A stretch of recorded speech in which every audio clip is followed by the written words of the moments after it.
Throughout the world, pipe jacking and microtunneling are becoming increasingly important for the installation of new service pipes and sewer pipes. The HERRENKNECT AVN series, introduced in this film, has been deployed successfully on every continent. The advantages of the pipe jacking and microtunneling process are evident, especially in urban city areas. Pipe jacking causes minimum disturbance along the construction route, so there's virtually no disruption to the flow of traffic or any impact to the local economy.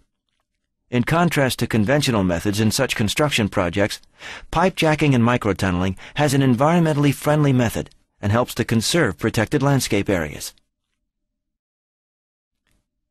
The following animation shows the installation of new sewer pipes DN600 in an urban crossroad with dense traffic. The whole construction site can be located in a way that only one lane is blocked.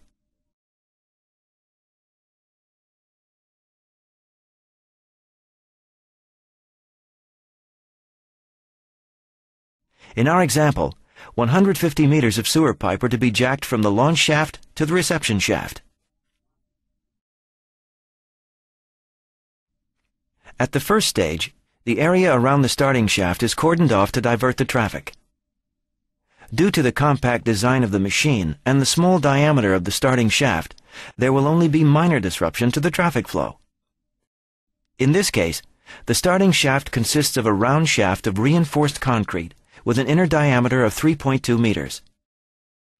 The compact jacking frame is then placed into the starting shaft, and the slurry discharge pump is mounted on a platform adjacent to the jacking frame. The operating container with the control panel and the hydraulic power pack is located on the top rear side of the shaft.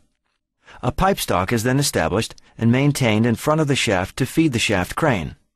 The slurry feed pump and the slurry discharge pump are connected between the shaft and the control container, and then connected through the separation plant to form a closed slurry circuit. The AVN600 machine consists of several segments. A sleeve shaft with 3 bolt holes connects the cutting wheel with the drive unit. The conical crusher, situated in front, has reinforced cutting bars and is provided with nozzles to inject the fresh water. The drive shaft, which is connected to the cutting wheel, is driven by hydraulic motors. The sleeve shaft lies in a tapered roller bearing. 3 hydraulic motors transmit the rotation via the gear rim to the sleeve shaft and the cutting wheel. The 3 steering cylinders enable the operator to correct the direction of the tunnel boring machine, as well as control the alignment of the machine in curved drives. Therefore, the position of the cutter head is continuously updated with the help of the laser guidance system. To ensure AVN600 has a smooth method of excavation, the machine has 2 integrated water circuits. The standard water circuit supplies fresh water to the annulus via 5 hoses fixed to the inner side of the bulkhead. Several boreholes branch off from the annulus, which supply the chamber situated behind the conical crusher. The fresh water is continuously pumped through the conical crusher chamber and sucked off through the boreholes of the sleeve shaft and transported back to the surface with the shaft slurry pump up to the separation plant. A second hose supplies the high-pressure nozzles used in the conical crusher. These nozzles avoid clogging and agglutination of the crusher chamber in case of cohesive soils. They cut the clay in the crusher chamber with 250 bar water pressure and break up the material. There are also 2 nozzles that are directed to the front part of the cutting wheel.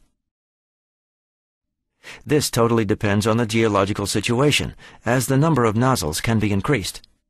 The water coming from the nozzles is mixed with the water of the slurry circuit, and the excavated material is transported to the surface. The cutting wheel excavates the material at the tunnel face, which is pressed into the crusher chamber and is grinded into the appropriate grain size by the spokes of the cutting wheel, which operates in the same principle as a coffee grinder. Large stones are crushed by the discs of the cutting wheel. Sometimes fragments are being driven out to the surrounding soil. Stones falling through the openings of the cutting wheel into the crusher chamber are crushed by the reinforced conical crusher and the spokes of the cutting wheel, and afterwards transported together with the slurry water to the surface.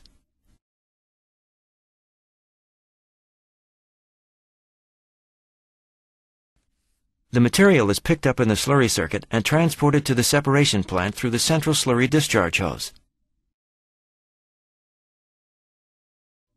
The slurry discharge hoses and the slurry feed hoses pass through the center of the jacking pipes via the jacking frame up to the surface. The slurry discharge pump removes the excavated material and pumps it up to the separation plant. The separation plant consists of two chambers. At first, the excavated material is pumped into the back chamber, where it settles due to gravity. The overrunning water is filtered and centers in the front chamber, from where the clean water is sucked by the slurry feed pump and returned to the slurry circuit, thus creating a closed system. The product pipes are lowered into the shaft one after the other and connected with snap connectors. The jacking frame works in 3 stages. After approximately 1/3 of the maximum piston stroke, the jacking arms return, and the main thrust ring of the jack can advance further. After jacking the product pipe, the connecting hoses, which connect the TBM to the container, are disconnected. The jacking frame is returned to its original position, and the next product pipe is connected. This procedure is duplicated again and again until the whole drive length is completed, reaching the reception pit. Crossing pipes in buildings are no problem with this technique, as they can be easily overpassed or undercrossed.